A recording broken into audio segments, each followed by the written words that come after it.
What is going on, ladies and gentlemen? Smash here, and welcome to the first of hopefully many this week of Bungie overview slash review slash whatever video, whatever you want to call it. I haven't done a video like this almost ever, so this is something kind of new for me, and there's a reason why I'm doing it, so please hear me out. First, I understand that I'm not going to be calling this week at Bungie, because if I do that over and over again throughout these types of videos, you'll probably go absolutely batshit crazy, and you'll never want to watch these ever again. So I'll get used to saying TWAB. Just give me an opportunity to get better at this. Now, first things first, why am I doing this? I think the answer is pretty straightforward. In a recent post I made on my YouTube channel, I mentioned that I was going to start making more consistent content on my gaming channel. And yes, I did start breaking out some of the content that is non-gaming off to a separate YouTube channel. There'll be a link in the description below if you guys are interested in sneakers and fitness and stuff that's not games. But more importantly, I think it's important for me to start to rebuild a community. I had that for so long with other games, and I seem to have kind of lost touch with something like that. And I think doing a TWAB review and talking about the game that I plan on playing a lot, this will be a good opportunity for me to have these open discussions with you guys. Now, I know I'm not a veteran of the game, and yes, I haven't played the game since it first came out, but I haven't been as consistent as some of the other YouTubers out here. So I need to make sure I give respect where it's due. This is just more or less an opportunity for me to give you guys an opinion, my thoughts, and of course, learn as I go along, because quite frankly, the last 8 months has not been enough time for me to really completely understand what this game is about. However, what I do understand is that this community is extremely passionate. The developers are extremely engaged in the community, and they obviously want what's best for the most part. And I'm all about that live. All right, now enough of that. Let's get into this week's TWAB. Now, I know I probably picked a very interesting time to do a TWAB review video based on the fact that, well, this is the last one before the new expansion. And just like many of you, I am super stoked to get back into Destiny and actually put some time into a video game again. Because the reality is I've been kind of stuck in this perpetual darkness of trying to figure out what kind of game I want to play. Now, of course, here we are in November, which is usually the holy grail of video games. And now I'm finding myself at a point where I'm not going to have enough time to play anything. And I hope you guys give this stuff a listen, because the reality is Destiny made the cut. World of Warcraft is in a close second, followed by Apex Legends. All right, enough rambling for me. Let's get into this thing. Let's talk about some of the patch notes really quick. And I'm going to stick with the things that I think resonate with me the most, based on what I like to play in the game. Now, for those of you that have been following me playing Destiny for the last 8 months since I started playing the game during lockdown, I was putting a lot of time into PvP. I have been a PvP player for pretty much all of my life. I have absolutely no desire to do anything PvE, and that goes with any game that I've ever played, especially World of Warcraft, where I spent most of my time doing PvE in the early years of my career and then moved into PvP. I have now taken the same approach with every other game I've ever played that has a split of PvE and PvP content. And right off the bat, we're starting with the Crucible, Trials of Osiris. Trials of Osiris was a lot of fun, and it was a sweat fest, and it was something that me and my friends did together every single weekend. That was like the thing that we all did together. We hung out. Since we can't really hang out with each other in person, this is something that we like to do together, and this is something I'm going to continue to do going into Beyond Light. We already have a level requirement, which has been increased to 1210. I believe previously it was 1010.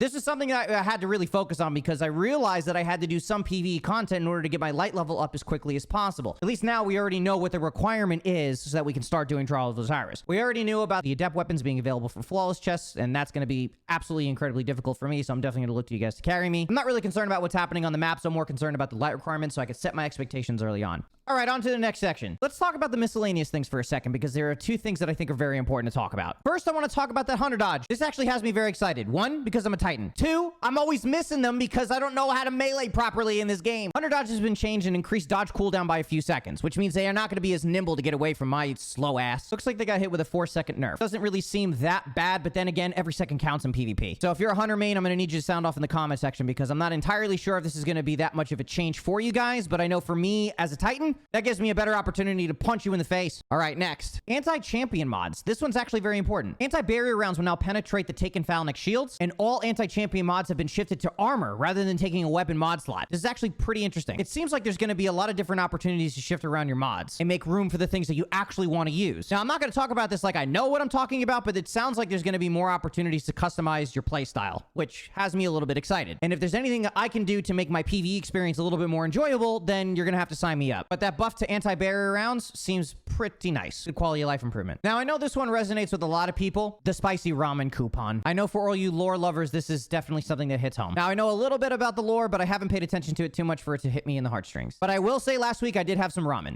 It was delicious. Rest in peace, Decayed. But hey, at least we got a really cool 4K background. Now, I'm not even going to talk about what's in the Bungie store, because half of that stuff doesn't really interest me. But it seems like a lot of that stuff is on discount. So if you want to get yourself some fancy boots, go ahead and get some. If you know I play on PC, and this one kind of hurts. The storage requirements. This is very important. With this upcoming generation of games, it seems like the constant is that these games are extremely large. And I know one of the things that Bungie mentioned in previous talks was that they wanted to change things on the map so that they can change the actual size of the game. Hence why a lot of these things are being removed, because they're not being used. And in order for Destiny Destiny to continue to be developed, we're going to have to make space. And that's completely understandable, and I absolutely agree with that. But can we talk about the PC load requirements for a second here? You mean to tell me that the Destiny 2 install size on PC is 69.7 gigabytes? And now if I want to preload beyond light, that's going to bring me up to 186? That's ridiculous. I'm on a 5-year PC build. I'm already on welfare for storage. I'm a broke YouTuber. I can't afford to buy more hard drives. It seems like every other week I'm having to remove games to add new ones in. But it seems like the next-gen consoles like the Xbox Series X and the PlayStation 5, they stay relatively the same, with the exception of PlayStation 4, but I'm pretty sure most PlayStation 4 players are going to be moving to the PS5 or PC. Damn, even the Xbox One got to stay the same size too. But considering the PC is capable of uncapped frame rates and higher resolutions compared to the next-gen consoles, I can see it requiring a little bit more space, but who knows? So that's important to note. Make sure you have space on those hard drives, people. I know I'm going to have to be penny pinching my gigabytes. I want to talk about these archives because I think this is very important, and I'm going to make a lot of analogies to World of Warcraft to help me understand what I'm talking about and hopefully help you guys understand as well. Now, the one thing that I really